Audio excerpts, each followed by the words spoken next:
우리 성도님들 혹시 강릉에 가실 일이 생기거든 여기 한번 들려보셔도 좋을 것 같아요. 그 경포대 쪽에 가면은 에디슨 박물관이라고 있습니다. 정말 들어가 보면은 깜짝 놀랄 거예요. 거기 기록에 의하면 이건 좀 체크해봐야 되겠습니다만 전 세계에서 에디슨 박물품을 제일 많이 수집하고 있다고 하는데 한 3,000점 정도가 여기에 있습니다.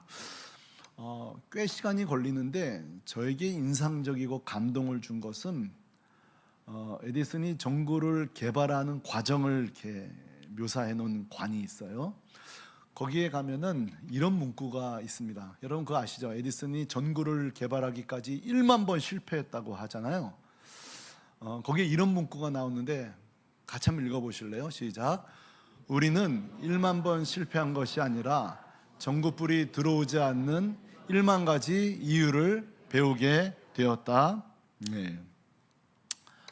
제가 저 문장을 이렇게 보고 제법 오래 이렇게 생각을 좀 했습니다.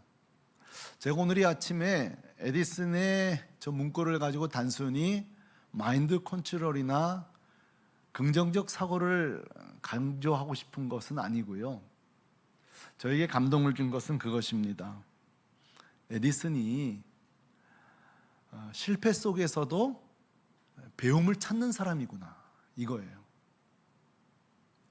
우리가 이게 실패가 있으면 아유 재수 없어, 아이고 원망의 대상을 찾는 게 아니라 에디슨은 실패 속에서도 배움을 추구하는 태도, 이걸 좀 제가 배워야 되겠다. 또 우리 성도님들도 배워야 되는데 특히 이 에디슨의 태도는 우리가 성경을 읽을 때에 이게 정말 필요해요. 왜냐면 말이죠, 성경 안에는 정말 복되고 성공적인 인생을 산 사람보다 아쉽게도 죄 가운데 실패하고 좌절하고 심판받고 멸망받는 자들이 사실은 몇 곱절 많이 나옵니다. 그렇다면 성도들은 그 사례를 이런 일이 있었네, 저런 일이 있었구만 지나치는 게 아니라 에디슨의 자세를 가져야 돼요. 제가 뭐라 그랬죠? 타인의 실패 속에서도 배우려는 태도 말이죠. 배움을 추구하는 태도 말이죠. 그러니까 성경을 우리가 읽다가 실패의 내용이 나오거든 이 못된 놈 할 게 아니라 거기서 우리의 죄를 봐야 되는 거예요. 거기서 하나님의 경고를 배울 줄 알아야 되는 거예요.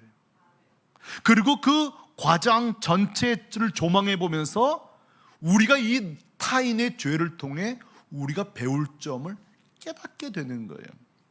이것이 바로 성경이 우리에게 주어진 중요한 이유 중에 하나예요. 그래서 여러분 사도 바울이 고린도전서 10장 6절에 보면 구약 성경이 왜 얼마나 필요한가 이렇게 한번 피력한 적이 있는데 같이 읽어보시죠. 시작. 이러한 일은 우리의 본보기가 되어 우리로 하여금 그들이 악을 즐겨한 것 같이 즐겨하는 자가 되지 않게 하려 함이니 아멘. 그러니까 바울이 뭘 말하는 거예요? 성경 속의 사건을 보고 죄를 보고 본보기를 삼으라는 거예요. 아, 우리는 이렇게 살면 안 되겠구나, 하나님 이걸 그렇게 싫어하시는구나 하고 거기에서 본보기를 찾고 경고를 배우는 거죠. 그러므로 우리 중고등부 학생 여러분, 우리 청년들, 우리 성도 여러분, 오늘 이 아침 여러분 제가 축복하고 싶어요. 뭐냐면 우리 성도들은 하나님의 말씀을 읽을 때에 지나치는 자 되지 말고 한 구절 한 구절 하나님의 뜻을 배우는 자 되기를 축복합니다. 타인의 실패 속에서도 우리를 향하신 하나님의 경고를 배우게 되기를 주님의 이름으로 축원합니다. 그런 의미에서 여러분, 그런 의미에서 지난 아간 설교를 좀 다시 좀 보세요. 사실 제가 지금 오늘로 아간 설교를 마무리하려고 합니다. 그런데요, 사실은 몇 편을 더 하고 싶을 정도로 우리가 사실 이 아간을 통해 정말 반면교사, 이 아간의 죄를 보면서 우리가 배우고 또 배우고 발견하고 또 발견해야 될 주님의 경고와 가르침이 있다는 거예요. 좀 끝내면서 너무너무 아쉽죠. 자, 저는 지난주에 어떻게 설교를 끝냈는가 하면은 범죄자 아간이 드디어 색출되는 것을 말씀드렸습니다. 12지파 중에 유다가 뽑히고, 유다 지파 가운데 세라 족속이 뽑히고, 세라 직사 가운데 삽디 가족이 뽑히고, 그 가운데 남성이 뽑히고, 그리고 아간이 총 제비뽑기를 무려 몇 번 하는지 아세요? 몇 번이요? 5번을 뽑습니다. 그러면서 기억나시나요? 제가 이런 아쉬움을 피력했잖아요. 이 길고 긴 제비 뽑는 과정 가운데 좁혀지는 가운데 아간이 회개했다면 얼마나 좋았을까. 그러면서 그게 바로 우리들의 이 강팍한, 우리의 이 고약한 우리의 모습을 보자고 지난주에 말씀드렸고, 드디어 오늘 19절에 아간의 재판이 시작됩니다. 결국 아간은 재판을 맞이하는데 여호수아가 아간에게 이렇게 묻습니다. 19절 하반절인데 같이 읽어보십시다. 시작. 내 아들아, 청하노니 이스라엘의 하나님 여호와께 영광을 돌려 그 앞에 자복하고 내가 행한 일을 내게 알게 하라. 그 일을 내게 숨기지 말라 하니 아멘. 저기서 보면 여호수아가 분명히 기억하시죠? 11절에 진직 하나님께서 아간의 죄를 다 알려주셨어요. 그런데 저 말씀을 보면 마치 여호수아가 아무것도 모르는 양 아간에게 너 빨리 자백해라, 숨기지 말라 이렇게 얘기하는 이유는 몰라서가 아니라 지금 공개적인 재판이 시작되었다는 것을 우리는 알게 됩니다. 이 재판의 절차예요. 저는 목사로서 한 차례 성도의 재판에 참여한 적이 있어요. 목사님 꼭 좀 가주세요. 재판에 꼭 좀 가주세요. 그래서 제가 재판에 참여해 봤습니다. 우리 여기 법을 공부하신 분도 있을 텐데요. 재판이 그렇게 되더군요. 검사가 신문을 합니다. 당신 이런 죄가 있지, 저런 죄가 있지. 그리고 피의자, 이 범죄자 의심되는 사람이 자기 자백을 하는데 대부분 자백하지 않죠. 다 부인합니다. 그때 다시 검사가 증거를 제출합니다. 발뺌할 수 없는 증거를 제출하죠.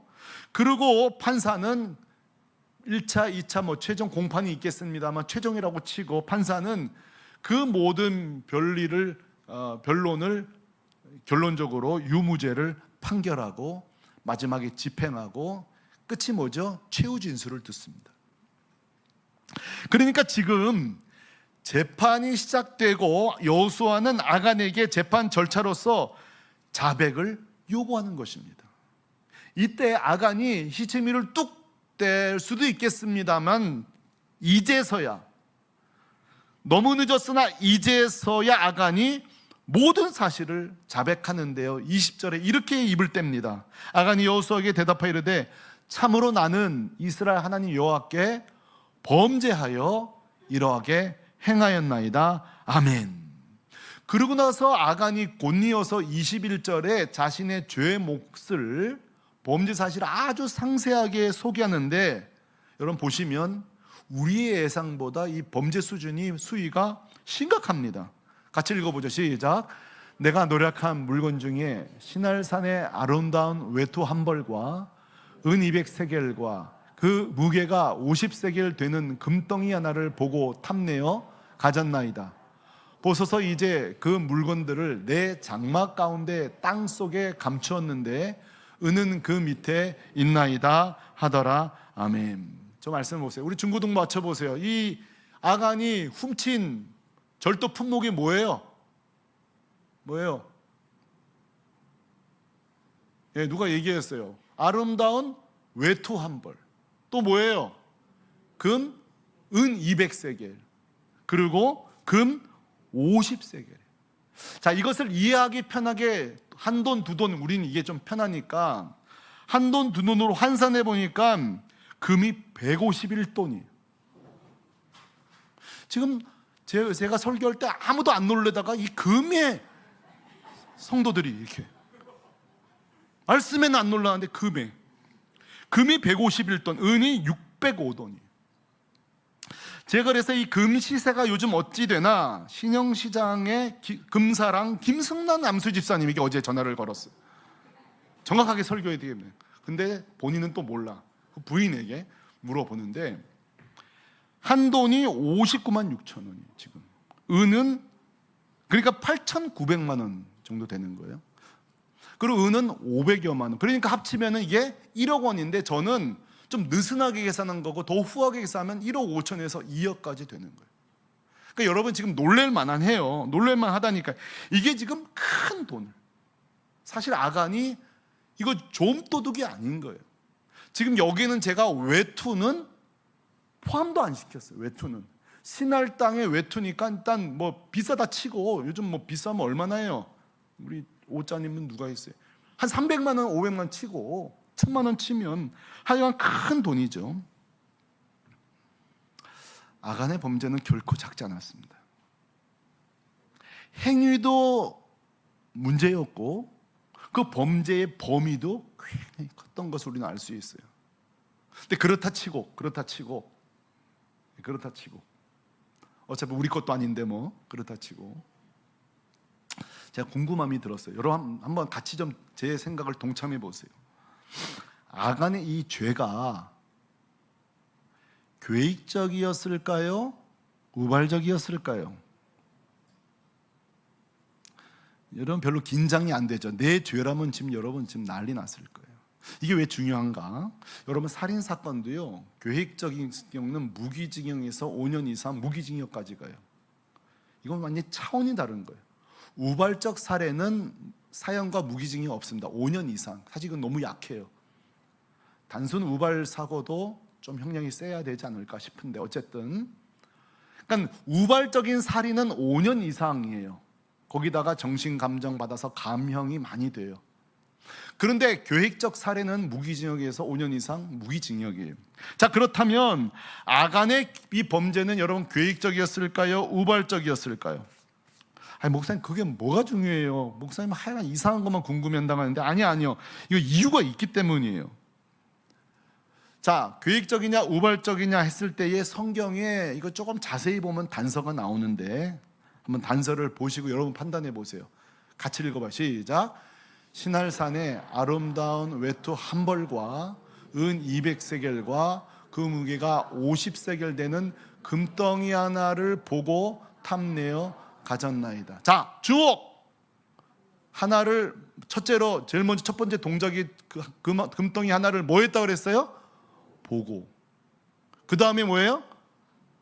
보니까 뭐가 생겨요? 어떻게 이렇게 잘 알아요? 탐내요. 마지막에 어떻게 해요? 여기 보면 아간이 그 전리품들 가져올 때에 저 금덩이 저거 내가 가져야지 이런 게 아니에요. 지금 저 외투 사이즈 105 나한테 딱 맞을 것 같은데 뭐 그런 게 아니에요. 지금 여러분 우리가 죄인들을요 너무 이렇게 악하게 볼 게 아니에요. 그 사람이나 우리 사람이나 우리랑 비슷해요. 자 보세요. 여기 보면은 처음부터 아간은 저는 훔칠 생각이 아니었다고 생각해요. 뭐 제 생각이니까. 그러나 이 성경 근거에서 첫째는 보니까 보고 그랬어요. 그러면 보고 중단하면 되는데 여러분 사람이 항상 보면 어디로 가는지 아세요? 탐이 나요. 탐심이 생긴다. 아니 탐심에서 멈추면 얼마나 좋아?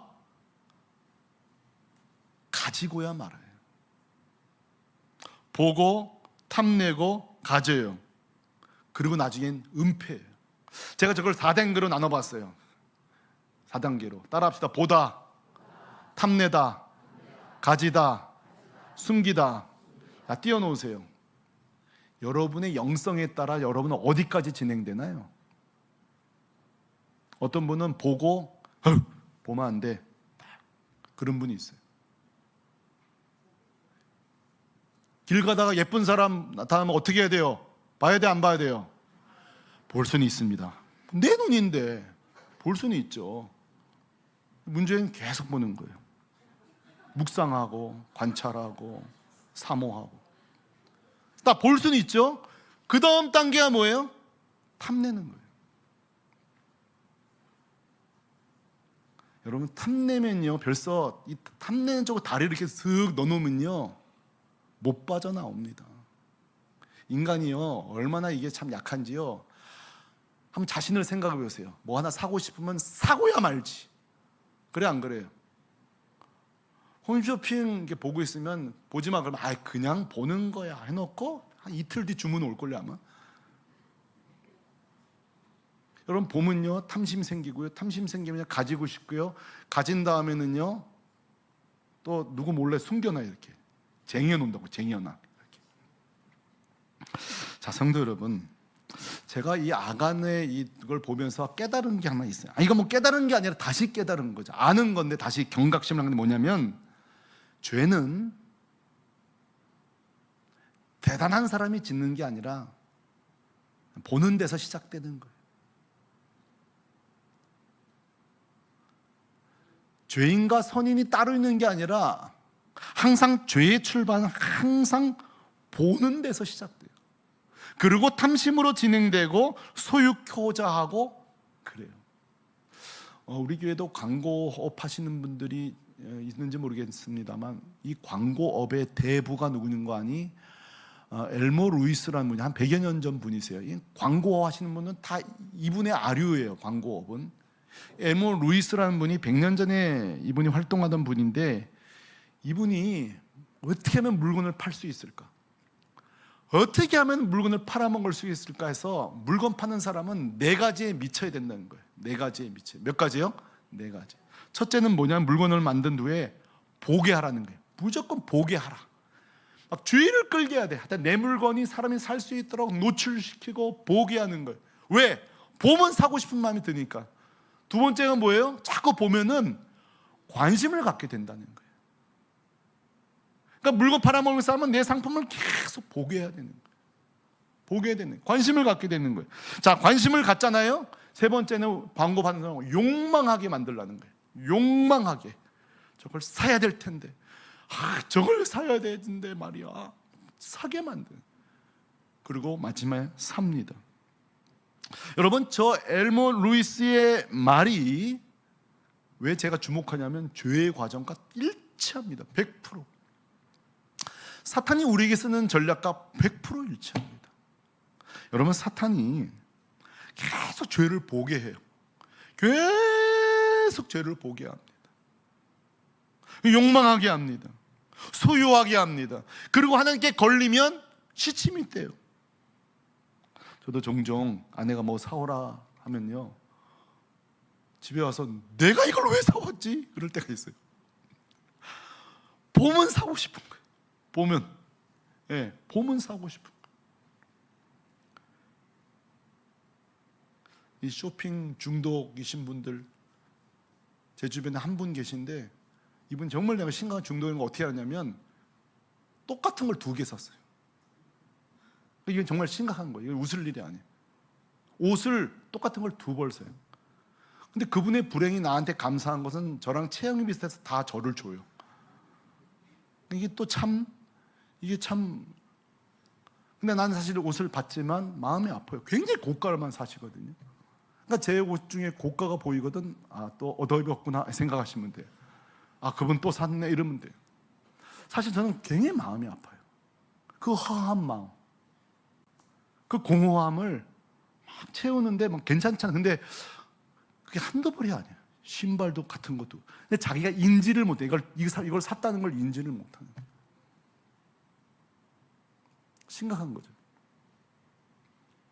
자, 성도 여러분, 이 주제를 사실 이렇게 길게 할 내용이 아닌데 길게 하는 이유는, 간과하시면 안 돼요. 우리 요즘 주변의 모든 죄 보세요. 다 보는 것에서 시작되잖아요. 여러분, 이 보는 것으로부터 시작된 죄는요, 역사와 전통이 아닙니까? 선악과 사건 보세요. 여러분, 선악과를 아담이 나는 오늘 하나님의 말씀을 어기고야 말 테야 그러면서 선악과 먹으러 갔나요? 내가 오늘은 내가 못 먹으면 손에 장을 지닌다, 그게 아니에요. 여러분, 창세기 3장 6절 보세요. 이 하와가 선악과 먹으려고 했던 게 아니라니까요. 같이 읽어봐요. 시작. 여자가 그 나무를 본즉 먹음직하고 보암직하고 지혜롭게 할 만큼 탐스럽기로 한 나무인지라. 아멘. 출발은 보는 거예요. 여러분, 다윗이 평생 좀 지웠으면, 자신의 인생에서 꼭 좀 지웠으면 하는 흑역사가 뭐죠? 밧세바를 취하는 거예요. 근데 여러분, 이 밧세바를 취하는 과정도 일맥상통합니다. 사무엘하 11장 2절 말씀인가요? 보면은 열왕기하 1장 12절 다 같이 읽어. 시작. 저녁 때에 다윗이 그의 침상에서 일어나 왕국 옥상에서 거닐다가 그곳에서 보니 한 여인이 모욕을 하는데 심히 아름다워 보이는지라. 아멘. 저 말씀을 떼어보세요. 저녁에 다윗이 그 침상에서 자면 되잖아요. 자면 될 걸 일어난 거예요. 여러분, 특히 이게 죄질이 나쁜 게 이때가 언젠가 하니 전쟁 중이에요. 부하들이, 백성들이 지금 목숨 걸고 싸우고 있는 거예요.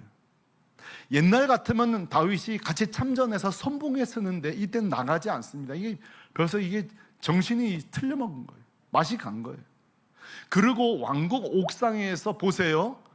거닐다가 그곳에서 뭐 했다고요? 보니. 그래서 뭘 봤어요? 지금 이 입에 담을 수도 없어요. 한 여인이 뭐 하고 있어요? 목욕하고 있는 거예요. 그거 여러분, 저 말씀을 잘 보세요. 꽤 자세히 봤어요. 그 증거가 뭐야? 심히. 이게 대충 봐서는 모르는 거예요. 자세히 안 보는 척하면서 이렇게 안 보는 척하면서 심히 아름다워 보이는지라. 봤는데 자세히 본 거예요. 심히 아름답군. 공통점이 뭐죠? 내가 저 보디발, 보디발이 아니죠. 우리야 저 전쟁 나가면 내가 저 모욕하지. 무슨 요일날 모욕하더라. 이런 게 아니에요 지금.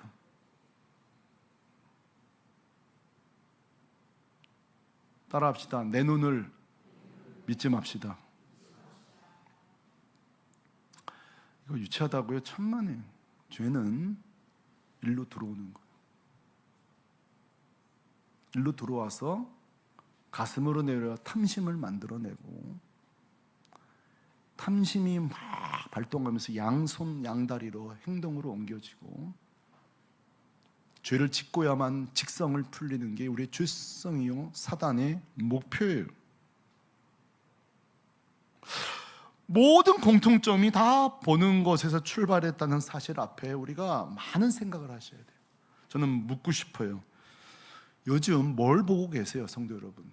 우리 청소년 여러분, 중고등학생 여러분, 뭘 보고 계세요? 요즘 여러분이 주로 보는 게 뭐예요? 그게 여러분이에요. 여러분 요즘 뭘 주로 보세요? 그게 여러분의 가치관이에요. 여러분 요즘 뭘 보고 계세요? 여러분 인생은 그렇게 끌어갈 거예요. 보는 대로. 왜? 결코 보는 것은 우리를 가치 중립적으로 가만두지 않을 것이에요. 그런 의미에서 저는 요셉이 탁월했다고 생각해요. 이 여자 관련해서 요셉과 다윗이 종종 비교되는 이유는 다윗은 실패했지만 요셉은 승리했기 때문인데, 대단한 게 요셉이 영성이 있어서가 아니에요. 창세기 39장에 보면 여기는 여러분, 이 여인이 보디발의 아내가 집요하게 요셉을 막 만나달라고 같이 동침하자고 막 그래요. 이때 여러분 요셉이 한 행동이 중요해요. 자, 요셉도 그 여자를 봅니다. 그 집에 집사니까 매일 보는 거예요. 근데 마지막 요셉의 결정이 뭔지 아세요? 따라하십시다. 함께 있지도 아니하니라. 이게 뭐예요? 안 보겠다는 거예요. 왜? 그 혈기왕성한 청년이 보면 끝나는 거예요. 그러니까 요셉의 선택은 뭐예요? 내 눈을 믿지 않겠다는 거예요. 제가 물은 거예요. 요즘 뭘 보고 계시는? 최근 여러분은 뭘 보고 계세요? 두 번째, 나는 이 눈 내 거라고 해서 내 눈 내 마음대로 보는 거죠. 이게 아니라 여러분, 내 눈이 요즘 조심하고 계신가요? 보는 것을 조심하고 계신가요? 저는 그 어린이 찬송 가운데 어른 찬송에 꼭 좀 들어왔으면 하는 찬송이 하나 있어요. 왜 이런 찬송이 어른 찬송과 안 들어와 있나 하는 게 있거든요. 그게 뭐냐면, 따라합시다. 내 눈이 보는 것을 조심해. 이거 어린이 찬송인데요, 어른들이 하루에 골백 번씩 불러야 돼요. 이런 내용이에요. 우리 같이 한번 불러봐요. 내 눈이 보는 것을 조심해. 내 눈이 보는 것을 조심해. 위에 계신 주께서 사랑스레 보시네. 내 눈이 보는 것을 한 번만 더 불러요. 내 눈이 보는 것을 조심해. 중고등부도 내 눈이 보는 것을 조심해. 위에 계신 주께서 사랑스레 보시네. 내 눈을 보는 것을 조심해. 자, 오늘 8월 마지막 주, 성령께서 여러분의 눈을 다스려 주시기를 주님의 이름으로 축원합니다. 주의 거룩한 것을 보게 되기를 축원합니다. 우리가 요한계시록과 스가랴서를 보면 세상 만사가 죄악 덩어리밖에 없어요. 그런데 요한은 천국을 봅니다. 그리고 계시록을 씁니다.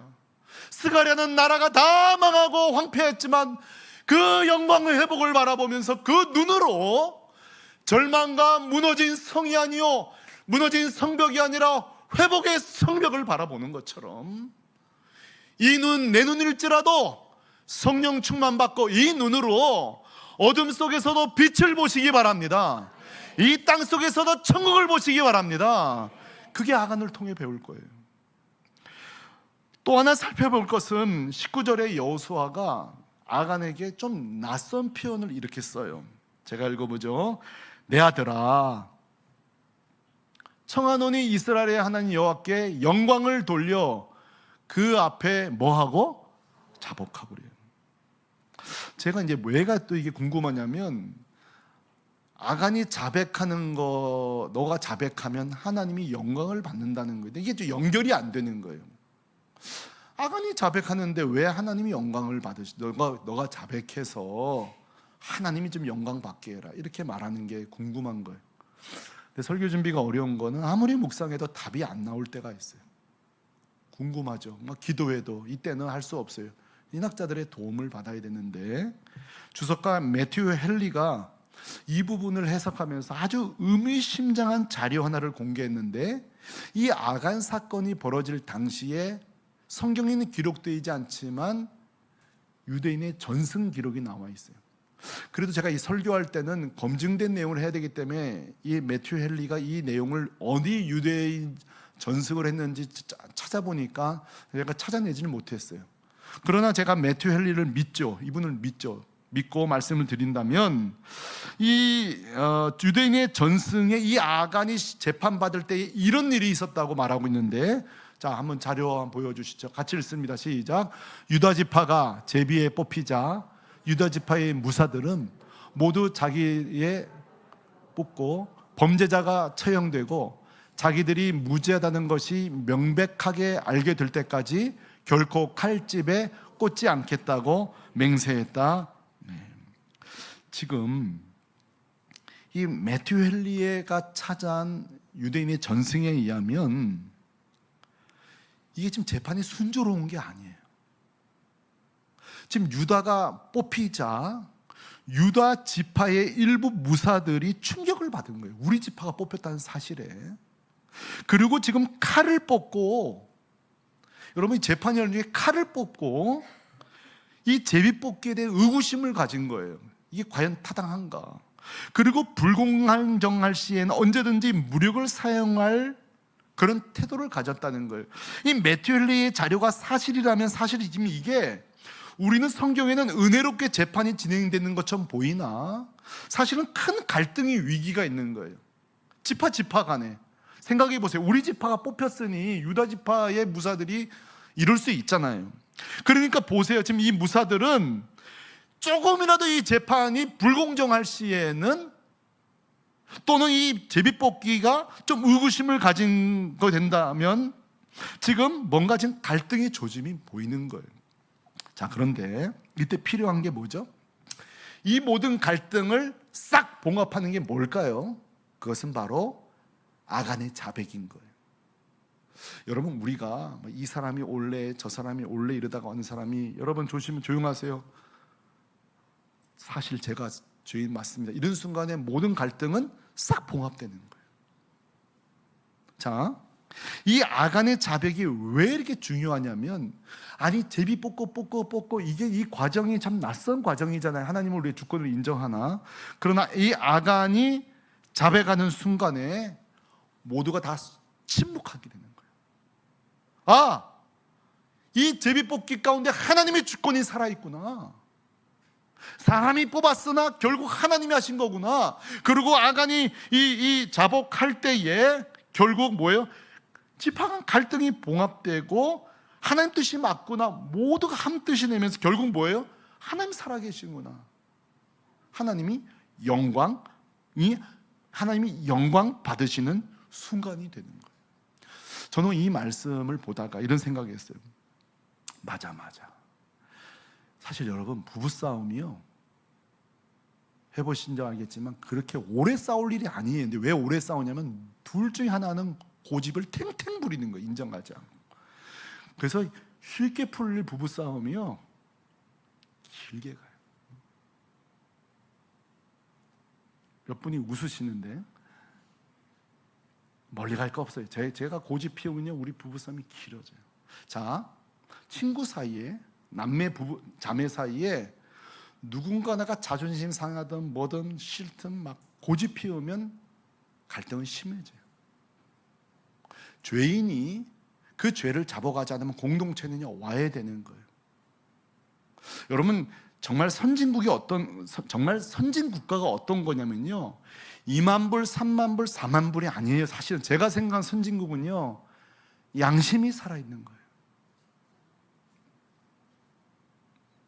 우리 중에 우리 국가의 대통령이든 국무총리든 지금 뭐 누구든 가는데 그건 내가 잘못한 것입니다 말할 때에 그 나라가 성숙한 나라인 거예요. 제가 생각하는 선진국은 그거예요. 목회자가 죄를 짓고도 끝까지 은폐하는 것은 선진교회가 아닌 거예요.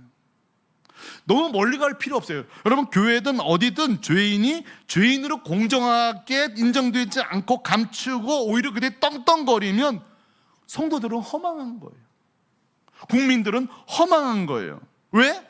하나님의 영광이 가리는 건데요, 그 죄를 은폐하는 자들이 모르는 게 하나 있어요. 여러분, 부부싸움에서 한 사람 고집 피우는 사람이 모르는 게 있어요. 땅에서 심판받지 않으면 하늘에 큰 심판이 기다리고 있다는 것을 기억하셔야 돼요.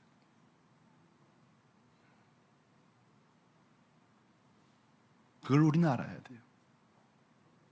이 땅에서는 용케 죄를 벗어난다 해도 그럴수록 하늘의 심판의 칼은 더 예리하게 갈리는 거예요. 우린 그걸 알아야 돼요.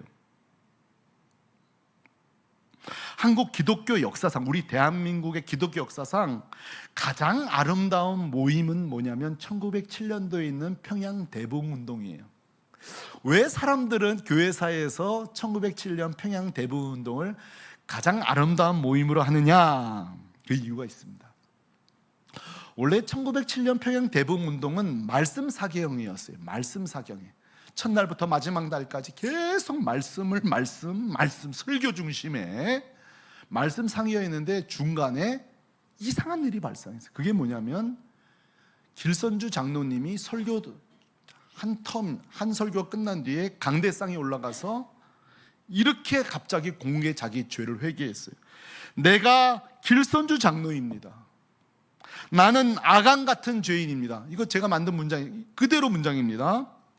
친구의 죽음을 방조하고 그의 돈을 빼앗았습니다. 원래는 그 아내에게 주라고 했던 거거든요.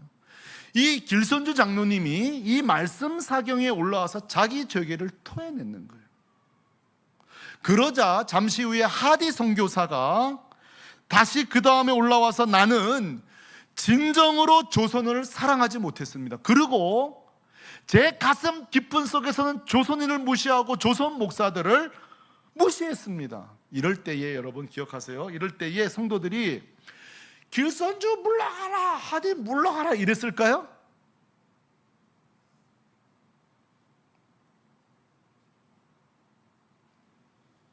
그 다음에 성도들이 나와서 회개하기 시작했어요.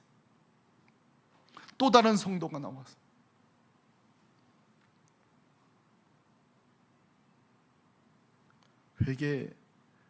회개하는 곳에 하나님이 영광 받으십니다. 죄를 감추는 곳에는 갈등과 절망이 있고요, 회개하고 내 죄를 드러내는 곳에는 용서가 있고 은혜가 있는 거예요. 결국 아간의 재판은 25절 아간의 죽음으로 마무리됩니다. 돌에 맞아 죽습니다. 여기에 제 마지막 오늘 설교 끝은 이 질문을 드리는 것으로 마치려고 해요. 자, 보세요. 아간이 자백했잖아요. 그러면 좀 용서해 주면 안 되나? 어때요, 여러분? 여러분 생각 어때요? 자, 아간이 자백을 했어요. 용서해 주면 안 될까요?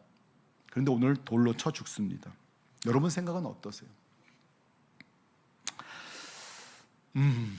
오늘 아간은 죽어야 합니다. 왠지 설명하겠습니다. 오늘 아간의 심판은 장차 저와 여러분이 하나님의 보좌 앞에서 맞이하게 될 천국의 100% 일치되는 심판의 장면과 똑같습니다. 자, 아간이 이 재판이 열리기 전까지는 용서의 시간이요, 은혜의 시간이요, 죄사함의 시간이요, 축복의 시간이었습니다. 그러나 심판이 열리는 순간에 은혜는 0%입니다. 일단 이 재판이 열리기 전까지는 은혜의 시간, 용서의 시간. 그러나 일단 재판이 시작된 순간 은혜의 시간은 끝났습니다. 어떤 분은 그래요. 아간이 자백했잖아요. 아닙니다. 이것도 결국 죄의 진술에 불과합니다. 숨기고 숨기다. 성도 여러분, 우리는 아간의 심판을 통해 오늘 좀 전율을 하셔야 돼요. 첫째, 아간에게 정말 은혜의 시간이 있었구나. 그동안 아간 은혜의 시간이 얼마나 소중한가를 우리는 보셔야 돼요. 그러나 한 번 심판의 은혜의 문이 딱 잠기면, 이 은혜의 수도꼭지가 딱 잠기는 순간에는 무서운 심판이 이루어집니다. 이때는 은혜 안 통합니다. 이때는 용서 안 통합니다. 사죄 안 통합니다. 여러분, 이것은 우리에게 큰 위안이 됩니다. 왜 우리에게 위안이 되는지 아세요? 왜 위안이 되느냐? 성도 여러분 기억하십시오. 지금은 저와 여러분이 얼마든지 회개할 수 있고, 얼마든지 용서함 받을 수 있고, 얼마든지 주님의 자녀가 될 수 있는 은혜의 시대에 사는 줄로 믿습니다. 이 시간을 쉽게 여기지 마세요. 이 시간을 선용하시기 바랍니다.